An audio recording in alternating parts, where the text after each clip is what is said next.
Well, good afternoon.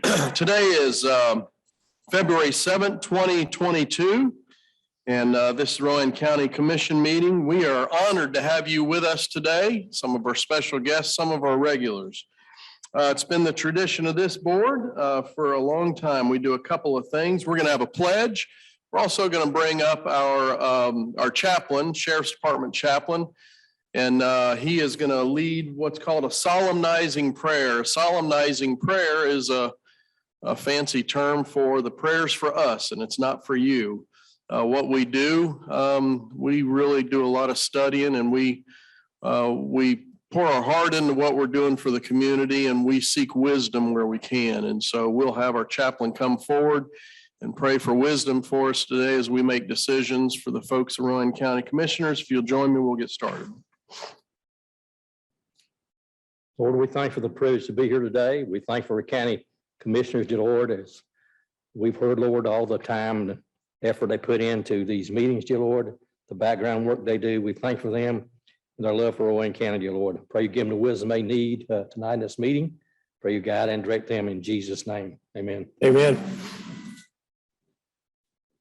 Pledge allegiance to the flag of the United States of America and to the republic which stands one nation under God, indivisible, with liberty and justice. Thank you, Chaplain Taylor, for being with us. Let's see, I've got a couple of additions to the agenda. One of them is an item from the library director, and that's just a consent item. They're applying for a grant. We'll add that as consent item R, if that's okay. And then another one is from Aaron regarding a lease at the West End Plaza. We're going to add that as an action item, item 4A. So are there any other changes, commissioners, to the agenda? Or if there aren't, then do we have a motion to approve the agenda as amended? Second. All right, in a second. All in favor, say aye. Aye. All right, thanks. And we have the minutes. Do we have a motion to approve the minutes from January 18th and January 27th? Second. All in favor, say aye. Aye. Then a motion to approve the consent agenda as amended. Motion in a second. All in favor, say aye. Aye. All right. We do have one item that we'll place in the record for public comment. There was an online submittal. Do we have any other public comment items? No, nothing. Okay. It's in here about noise ordinance. Yeah. All right, then we'll go ahead and we'll move into item number 3 from the Finance Department, fiscal year 2021 financial report presentation. Welcome.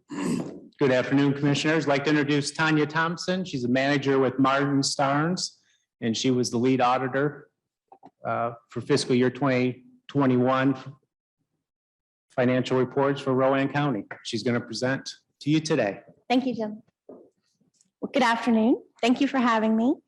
As Jim mentioned, my name is Tanya Thompson. I'm a senior manager at Martin Starnes and Associates, and I'm thankful for you having me here today so that I can present to you the results of last fiscal year's audit. So the first thing that I would like to start with is what I consider the most important thing, and that's what our opinion is. It's what you hire us to do, is give you an opinion on the financial statements. And we did issue a clean or unmodified opinion, which means that we believe, in our opinion, that the financial statements that you are presented are fairly stated in accordance with governmental generally accepted accounting principles. I would also like to thank Jim and Lisa and everyone else that we worked with, both in finance and DSS and throughout the county. We actually have encounters with lots of different departments as we go through our audit process, and we're always thankful to have the cooperation of the staff. So I do want to hit some key financial highlights for you. This is the general fund summary of your total revenues and expenditures. All of these numbers are in thousands. And you can see the lighter color there, the revenues increased significantly from between 2021 and 2020. Most of that increase is due to increases in your property tax and local option sales tax. On the other hand, if you look at your expenditures, you had a pretty significant decrease from 2020 to 2021. And you'll see in a few slides later, we'll get into the details of that. But for the most part, spending was cut a little bit due to COVID, had to put some things on pause and just being very conservative, not knowing how the economy was going to turn around based on the COVID pandemic. So when we talk about financial health of a local governmental unit, fund balance is one of the most important things to look at. And in very basic terms, fund balance is what you have left over between your assets that you hold and what you owe out of those. When you look at your balance sheet in your general fund, you'll see several categories that fund balance is broken down into.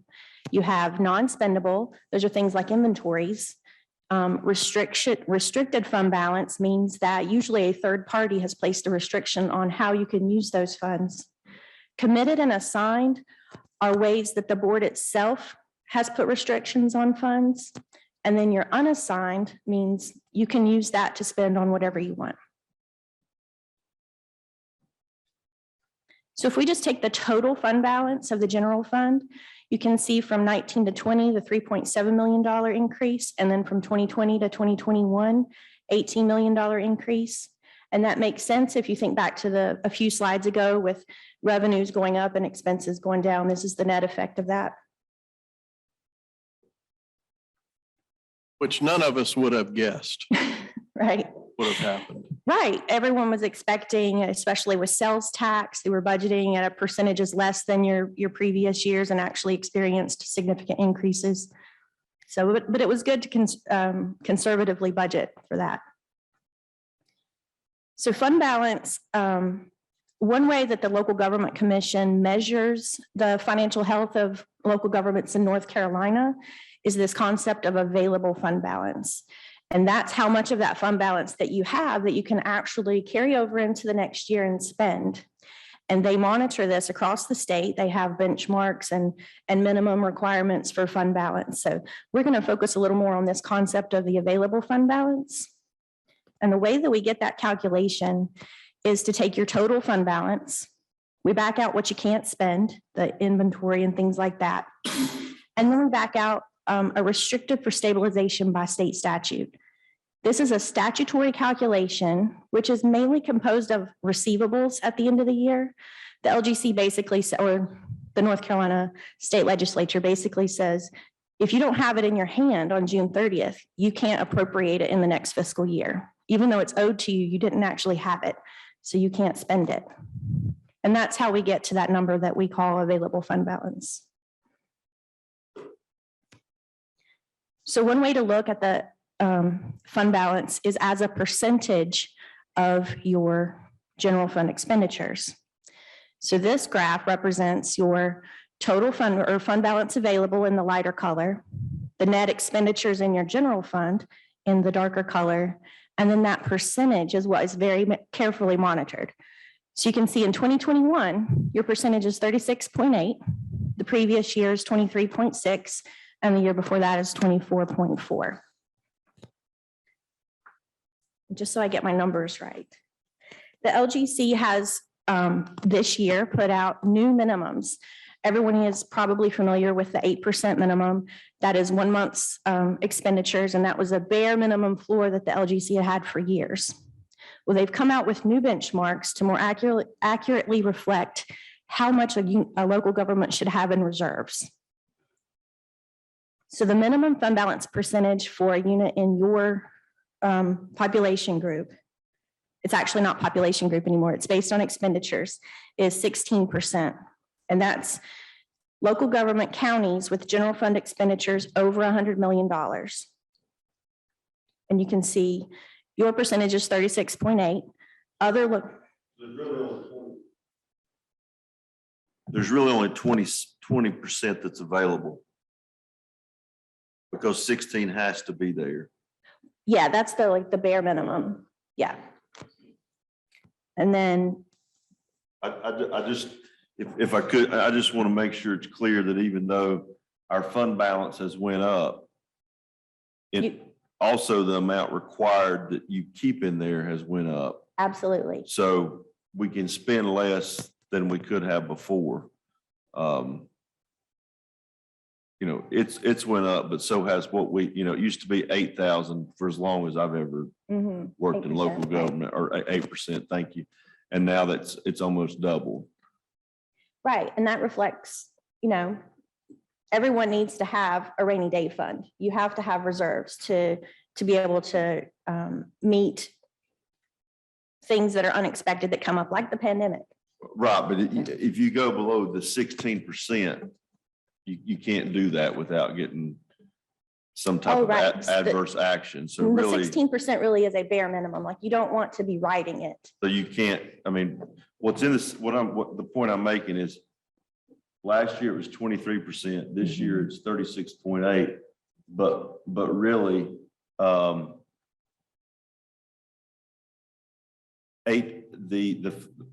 we're required to keep in there has went up 8%.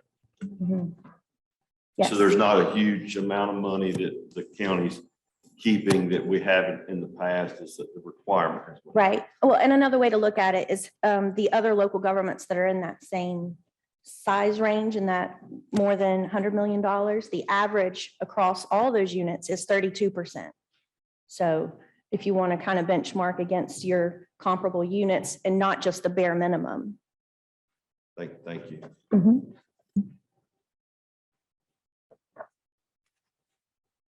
So I have a little bit more detail for you on your revenues and expenses in the general fund. You can see these are your top three, and these are the same top three that you had in the prior year, with property taxes being 56%, sales tax being 19%, restricted intergovernmental, those are your grants and things like that, of 16%, and then other revenues of 9% of your total revenues of 166 million.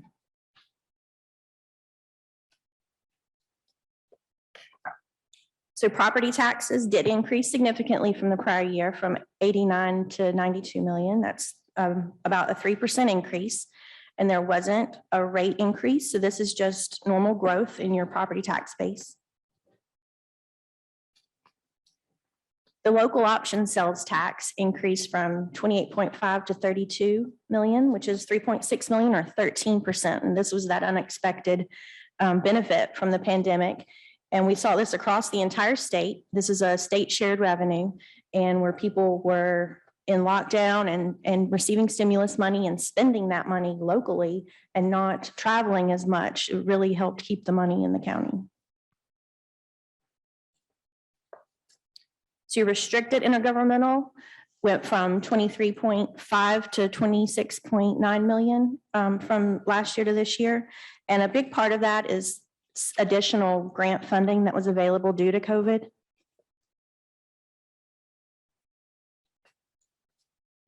So on the expenditure side, your top categories of expenditures are education at 31%, public safety at 23%, and human services at 19%.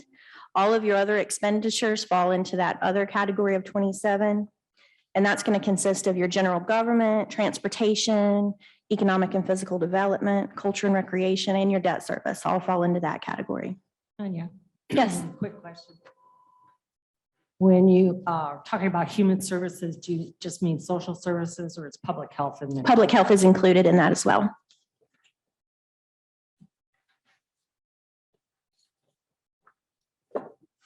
So to take a look at each one of these top expenditures compared to the prior year, you can see education spending decreased slightly, or about 2%, 1.1 million. Your public safety expenditures did not change very much at all, less than 1% from the prior year at 33 million. And human services decreased actually this year from close to 30 million down to 28 million, closer to 28 million. And that is due to a lot of expenditures that were how they were recorded in the prior year, as those COVID funds that were spent last year really increased that category. And those were not recorded that way this year. And also the costs were just less. The other thing is Child Protective Services, when school was not in, we weren't getting as many reports. Right. So that is another reason why that total is lower. And the health department was closed for a good portion of time during the lockdown. You just had a lot less activity going on.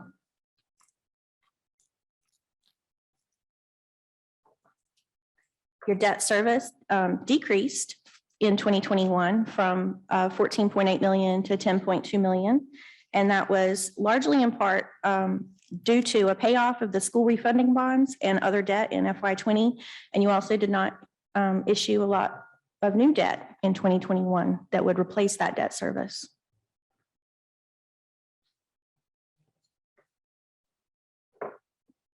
So for your major enterprise funds, we had the airport, we'll start with, had unrestricted net position about the same, went from 1.7 to 1.8 million. Cash flows from operations got better. I'm going to say increased, but from a negative 449,000 to negative 132,000.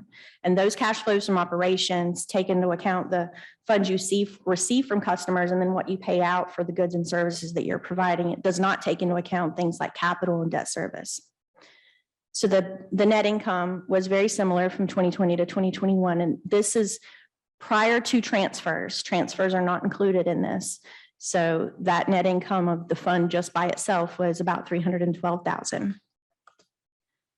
So one of the areas that the LGC is putting more focus on again this year, and I've added it to your slides, is the quick ratio in your enterprise funds. And that is very simply just your current assets compared to your current liabilities. And the minimum that needs to be is at 1. You want to at least have enough cash and other assets that are liquid on hand to pay those liabilities that are due right now. So you can see that the airport actually has a 6.6 quick ratio in 2021 and had a 4.4 in 2020. So if we look at the landfill, the same statistics, we have unrestricted net position, and that is not total net position, but that is kind of equivalent to the fund balance that you would see like unassigned fund balance in the general fund. And that went from 9.2 in 2020 to 11.6 in 2021. You have positive cash flows from operations in the landfill of 2.5 in 2020 compared to 3 million in 2021. You also had a solid net income, almost 7 million compared to 2.4 million in 2021. So there's not a lot of debt or other liabilities in the landfill funds. Most of the current assets are not being offset by current liabilities. And you've got a quick ratio then of 48.2 in 2021. And it was 113.3 in the prior year. And the reason for such a significant jump was just you had quite a bit more payables on hand or payable at the end of the year in 2021 that you didn't have in the prior year.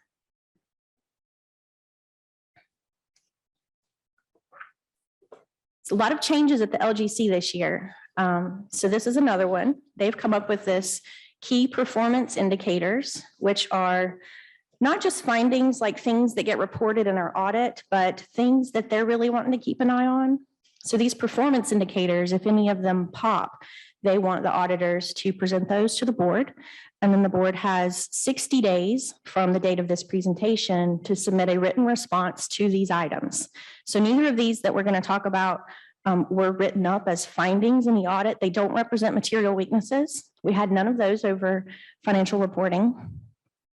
But there was a statutory violation that was reported in the footnotes where expenditures were more than budgeted. And that came about because of a implementation of a new accounting standard, GASB 84, which required things that were previously presented as agency funds to be moved into your regular governmental funds. And when they were agency funds, they did not require a budget. So you didn't do anything wrong during that time period. It's just when the accounting presentation changed, it showed that you had excessive expenditures. The other item is the audit submitted date. It did get submitted on January 31st and has already been accepted. It was a quick turnaround. So, however, If it's after December 1st, they do want a written response saying, why was it late and how do you plan on preventing it from being late in the future? How does that compare across the region? Are a lot of them late like this? I would imagine it's kind of a bell curve. You have those few that get it in early. You have a big push in November, early December at that December 1st deadline. And then you always have a percentage that just aren't able to make that deadline. So I would say the ones that get it in by January 31st, you're looking at quite a few units, usually get it in at least by then. You always have some stragglers in May. They still haven't issued their audit, and those are the outliers for sure. But definitely a smaller percentage that don't meet that December 1st number, but you're not alone.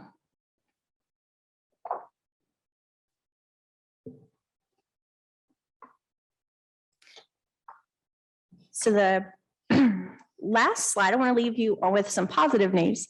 So the performance indicators aren't only negative. There's a lot of positive things too that pop that the LGC is looking at. And we've already talked about the fund balance percentage and where you fall there compared to the LGC's minimum and also your peers. The enterprise fund quick ratios are all very positive. You have stable property tax valuation and collection percentages. And you had no material weaknesses in internal controls over your financial reporting. That is all for my presentation. I'm happy to answer any more questions that anyone has.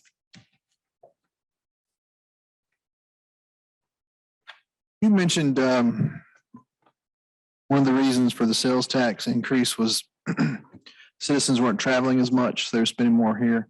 As the COVID leaves and people start traveling, you think we'll take a significant hit? That is the expectation from most of the local governments that I've discussed. They're not planning on hitting these same high levels year after year. I would expect maybe not a huge decrease, but I wouldn't budget 22 expecting like the same exact amount of local option sales tax as you received in 21. Gotcha.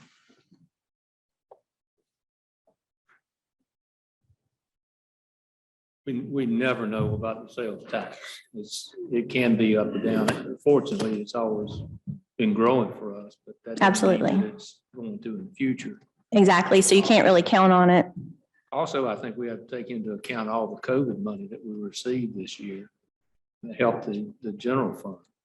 Absolutely. There's a lot of that money sitting there too that's still open. I don't remember the exact number. It's a lot. About $1 billion.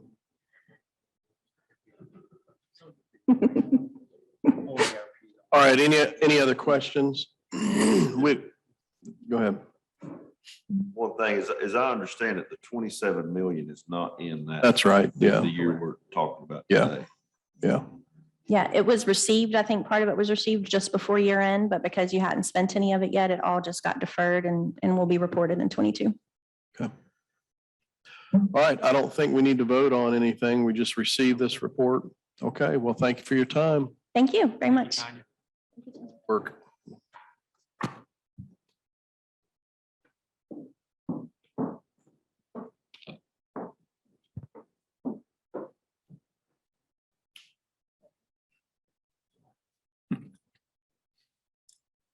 Several years ago, the county had some money that we received back from a business who did not meet their requirements of job fulfillment.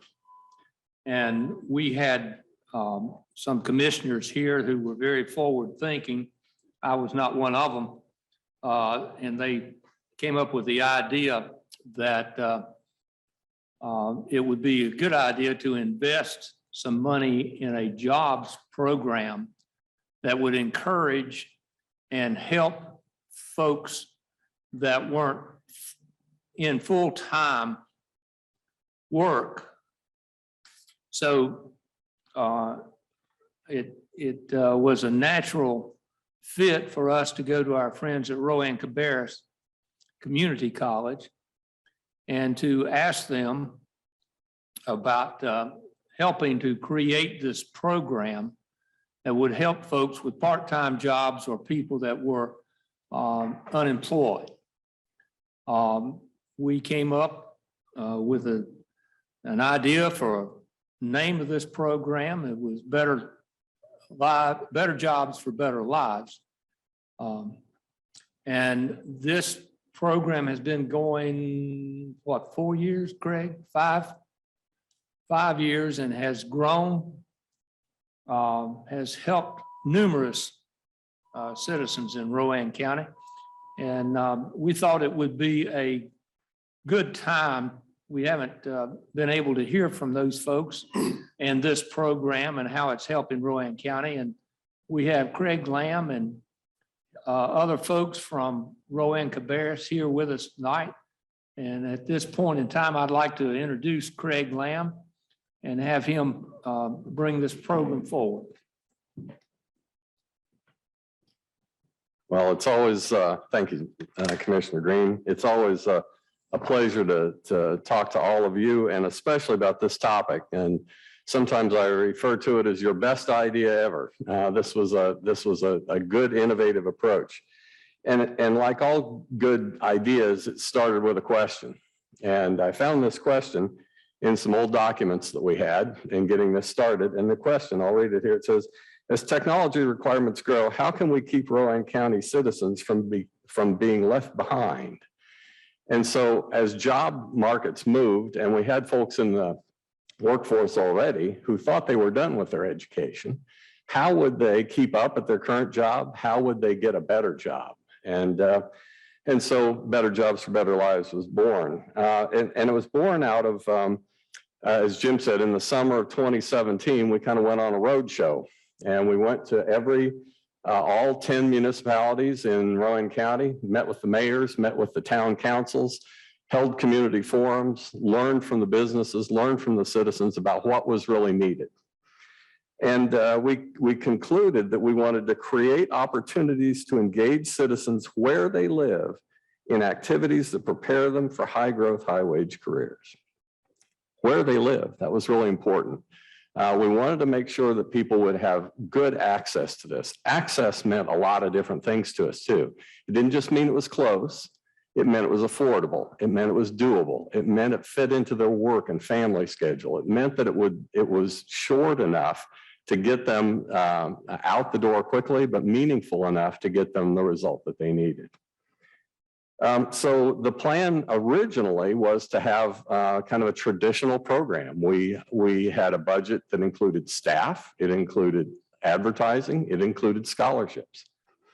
And after we ran this for a year or two, we realized that we already had money that could hire staff. We already had money that could purchase advertising, but what we needed most was that scholarship fund. So all the allocations that you've made for this in the past and in the recurring investments that you make in the future go 100% to student scholarships. They buy tuition, they buy things like tools and equipment they need in order to complete the program. They include books and uniforms and things like that. And it's all the extraordinary expenses that it takes to get over the top and get started. Interesting story. Jim said we decided to call this Better Jobs for Better Lives. Is on my drive over here, I remembered that one time we were at a power and partnership breakfast, and we had the chance to give a little pitch at the beginning for what this was all about. And Jim said that somebody asked what the program was about, and he said it's about helping people get better jobs and have better lives in Rowan County. And then he turned to me and he said, what are we going to call this thing anyway? And I said, I think you just named it, you know. So the idea behind it then is to augment kind of traditional college education, 2- and 4-year education, with choices that are short-term and workforce development in nature. These are programs that are usually 9 weeks or less in length, and that result in an industry certification that will get someone a high-paying job in a growth occupation with opportunity for advancement. And so we've been doing this now since 2017. I guess this is our 5th year. We have completed 4 years. And we're really pleased with the way that things have worked out. I've got some of the cast of thousands back here to tell the real story about how it goes. But I wanted to give you some background and just thank you for really creating a legacy of opportunity for for folks in Rowan County and for businesses as well. Tashina Mahatha and Carrie Allman are here to tell you a little bit about how we stand, give you some numbers, and have some folks share some stories about their experience with the program. So thanks.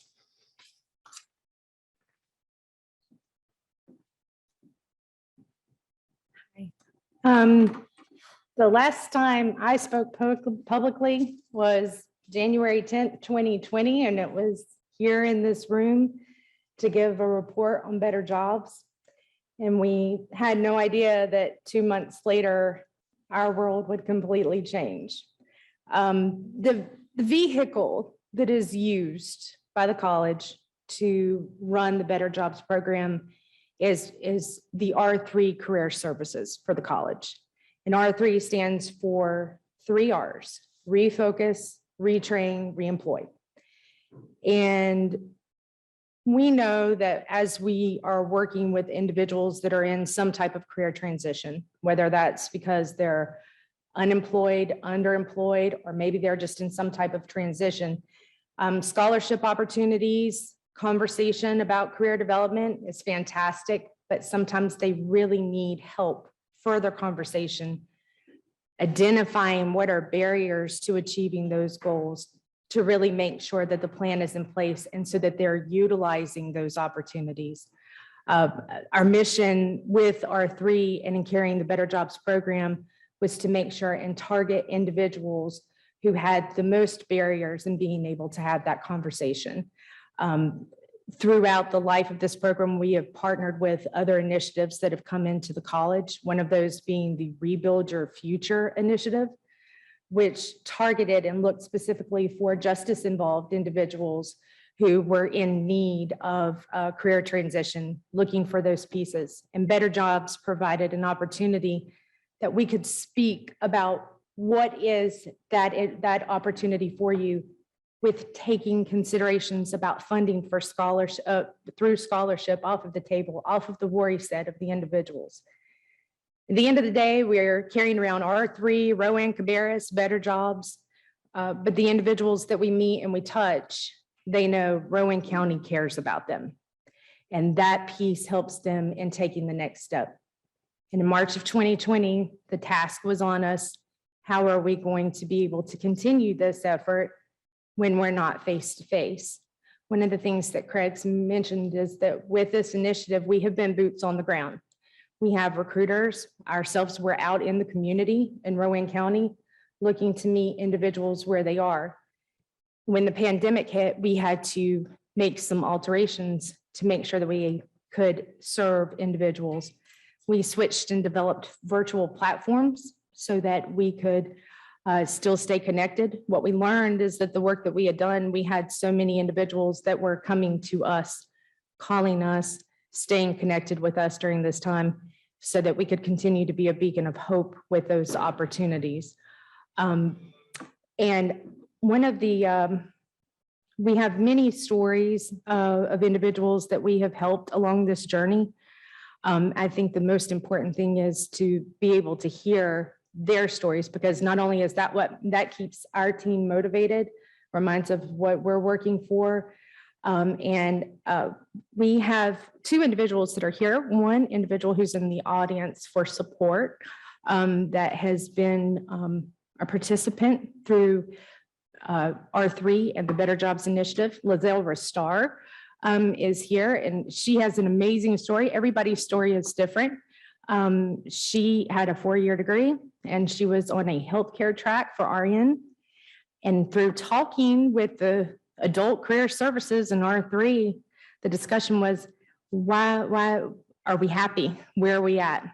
And through those career resources and talking, she switched from RN to go into the welding program.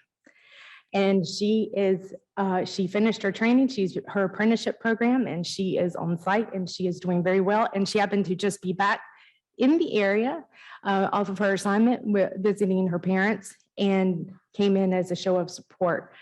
And today to speak with you and to share his experience and how this has benefited him is Mr. Anthony Mack.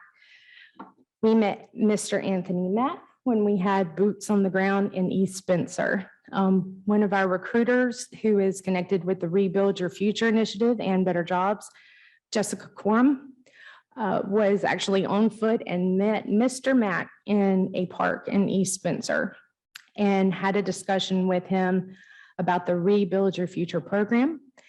And from that venture, Mr. Mack enrolled into our Class B CDL program, where he began his work with Mr. Dennis Brown, who's in the audience with us, and Tashina Mahatha, who is over that program.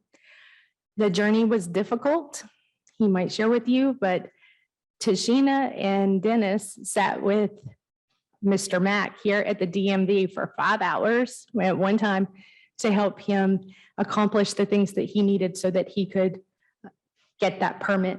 But we didn't stop. We carried the conversation with him and we listened to what he said. And he said, you know, it's always been my dream to drive a fire truck, and about his love for fire services. And since we met him in that park, he completed his CDL program. He went into the fire academy and completed, and he went into EMT training. And on this past Monday, he just completed his EMT certification. He is still in East Spencer volunteering at this time. And now that he has completed, he is ready to roll. And so he is here to speak with you guys today. I'll just transition and let him talk.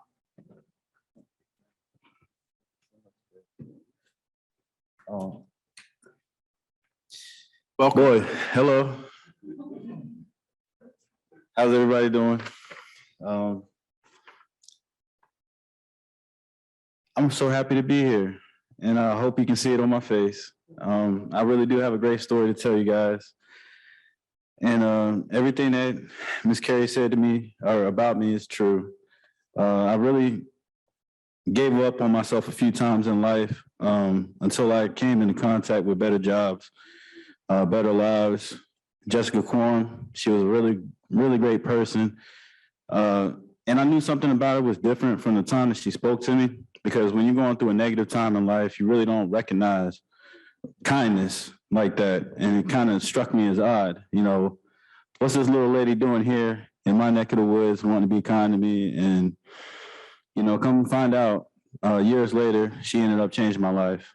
I never thought I would actually achieve my dreams the way I did at this point in my life. I was pretty much having a midlife crisis, you know, getting around 30, 35. Yeah, so I I had high hopes. I guess I got a long way to go still. But you know, and I ended up meeting Jessica's boss. After completing some of this program, we really got close, and Tashina and Dennis and Jessica and Carrie and me, I like to say that's my starting five for my new life that I'm working towards now. I'm happy that I can make East Spencer look as good as I can. You know, it's a very, I guess, poverty-stricken neighborhood. But I didn't let that stop me, because I kept coming in contact with some really good individuals to keep me motivated in this path of my life. I mean, I can't thank them enough. I'm speaking to you guys to hold back the tears, because I never thought I'd be here talking to being successful. I mean, I could have gave up a long time ago. A lot of people could have just gave up on me, and I never made that ultimate decision to quit. So I'm just here to just encourage everyone to just keep on trying, you know, as long as you can. Because the worst mistake you can make is to give up. It's not the mistake of actually trying again. Because I failed quite a few times in order to get here. And I learned that in order to succeed, you're going to have to fail first. So no matter what it is you want to do. And I just want to say that I really hope that this program continues to keep going and touching individuals' lives, no matter where they live at. If they could find me, I like to see them find someone else, because there's a lot of diamonds out there in the rough that if you just clean it off a little bit, it'll start to polish, it'll start to shine. And I continue that. I mean, I know this is probably not the last time I'm going to be speaking to you, and probably not the last time you're going to hear from me. So now I have my EMT training, my certificate. I didn't pass that test a couple times. I really considered giving up. My third try, my last shot. I ended up studying the best way I could. I had a lot of help from fellow firemen to help me become a certified EMT in the state of North Carolina. And on top of that, I'm not really just a regular firefighter. I'm probably a really good certified volunteer just because I was given a chance. And, I'm a driver operator as well for the fire department. I'm a certified firefighter in the state of North Carolina now. And I just don't really know what to say. I kind of just take it all in, and I hope I'm not taking up too much of you guys' time. I know it's very important. And I just want to say we appreciate the funding, the chance that you guys took to help make Rowan County a better place. And I'm here to represent that great financial decision that you made to invest in someone like me. And God knows how much work really everyone in this room put for someone like me to be standing here to say thank you. I have no idea all the stories that I'm sure that Dennis and Carrie and Jessica and Tashina really put in behind closed doors to make this happen. But I just hope and pray that I continue to make everyone as proud as I have, and that I'm not sure, am I heard through this mic? Am I speaking through this right? Okay, all right, because I'm still kind of new to this. So, but, I just want to say thanks again, and I'm going to let someone else have the microphone, and I'm going to step down now. Don't wait yet. All right.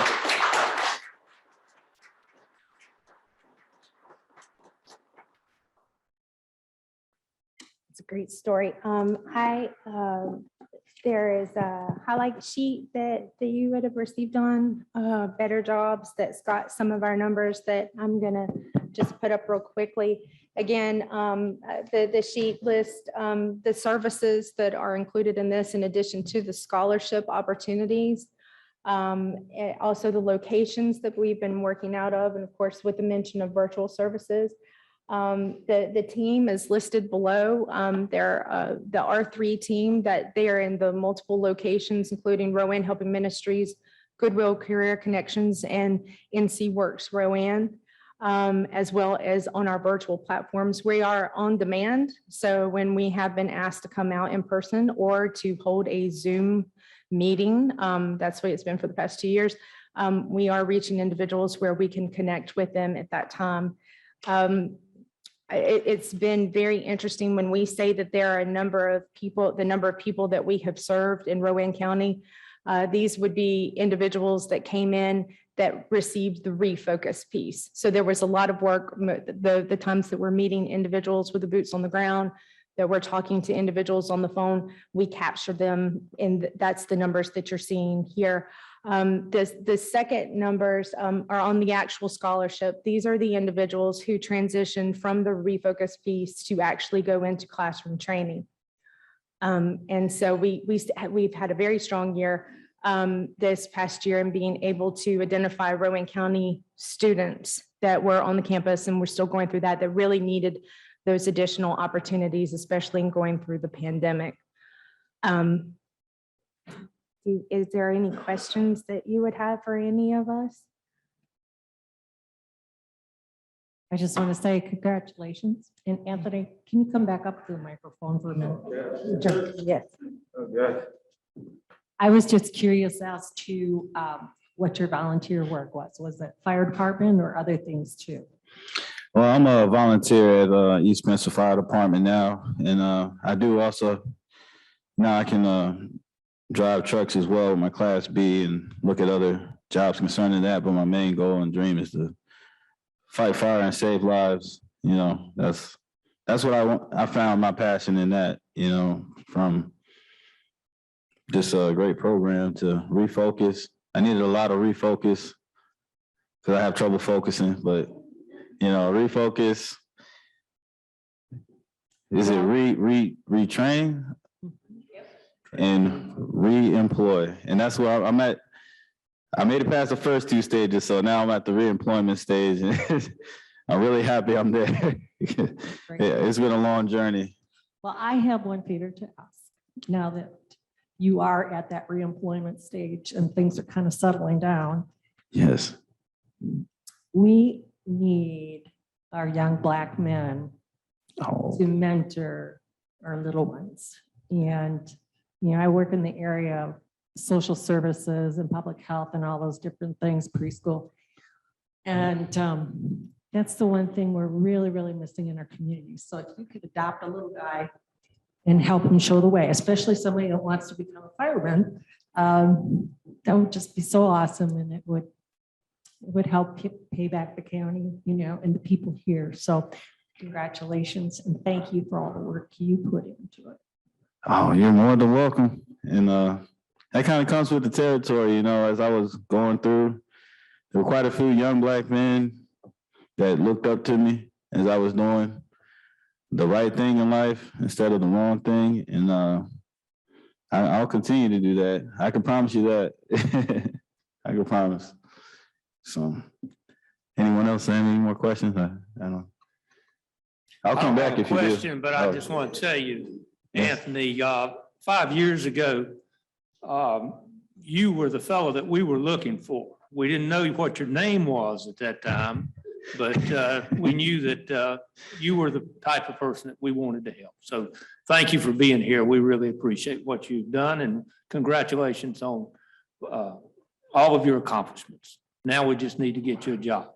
Yeah, that would be great. I look forward to it. All right, y'all, I guess everybody, I'll talk to you later.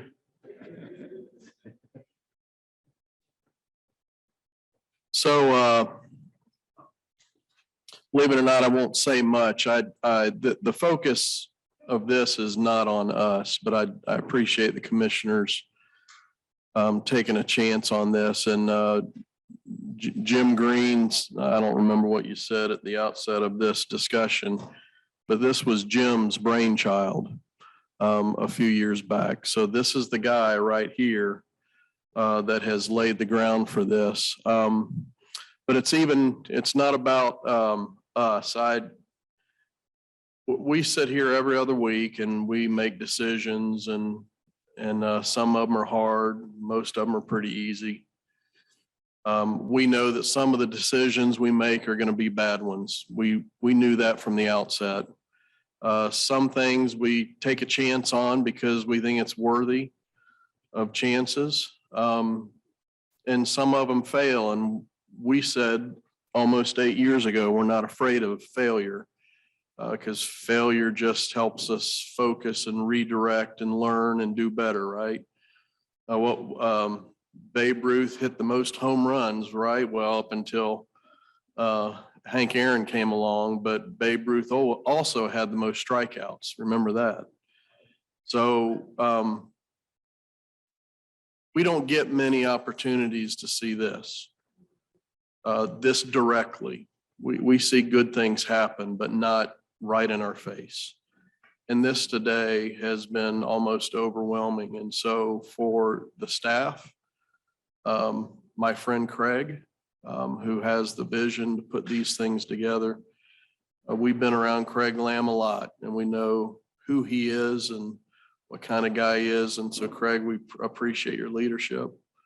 But the rest of you guys that are touching the lives of these folks, it really is, this is a great event to be able to watch unfold in front of us. So Anthony, man, congratulations to you, and just know that this is in a great country, great county, great community of folks who love you, want to see you succeed. And it's easy to throw out opportunity. It's not easy to take it, and you did. So this is on you, man. It's on you. So congratulations taking this on. So let's give these guys a round of applause.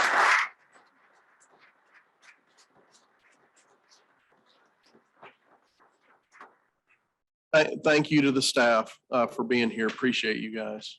You guys are heroes. Thank you, Jim.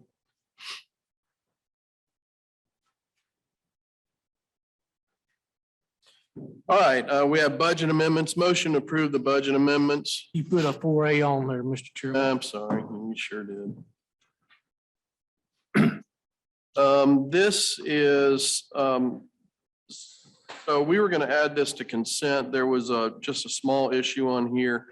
As the item was originally presented, Piedmont Players complete an application to rent a space at A3-8, formerly GQ Menswear. I think we're all in agreement. We don't have any issue with the theater renting some space. I spoke with Commissioner Klusman, who had brought this up late last weekend, to let her know that there were some things that were happening with the veterans group in the mall. And depending on some grants that may come through, that they may have some expanded services right next door. So I asked Commissioner Klusman if she would be gracious enough to just let us modify this request to allow Manager Church and Don to just work with Piedmont Players Theater to identify a space that would kind of work into the overall plan, if that's okay. And that's the only reason we put this on the active.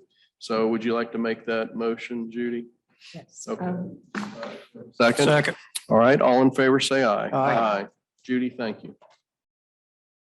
All right, next item, motion to approve budget amendments. So moved. All in favor, say aye. Aye. All right, we have some board appointments. Agriculture Advisory Board, Kim Starnes applied for reappointment for a 2-year term. On Historic Landmarks Commission, Judy Taylor applied for reappointment. Jody Taylor. So motion to approve those two So moved. in a second. All in favor, say aye. Aye.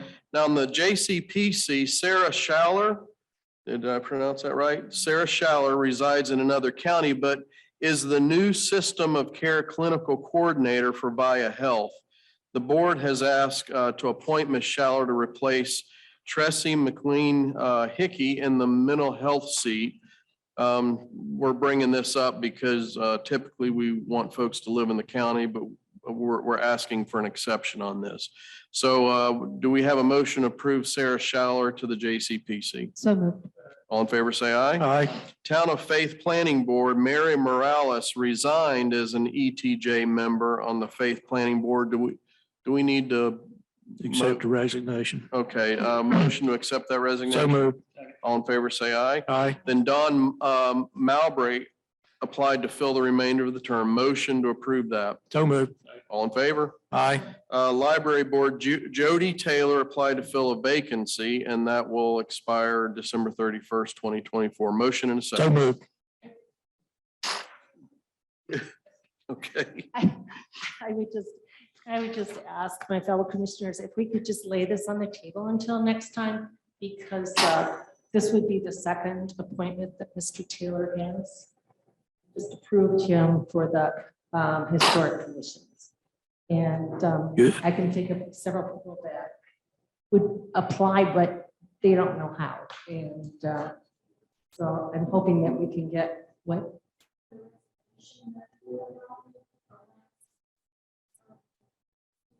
I know, but we have 140,000 people in our county. And like I said, I have to apologize because I don't keep track of these well. And like I said, I All right, just so you want to bring some others? Okay, is that Just- okay? lay it on. the table. That's fine with me. All right, well then, those are all the appointments we have. Anything else for the good of the county? If not, do we have a motion to adjourn? So moved. Favor say aye. Say bye. Be careful out there.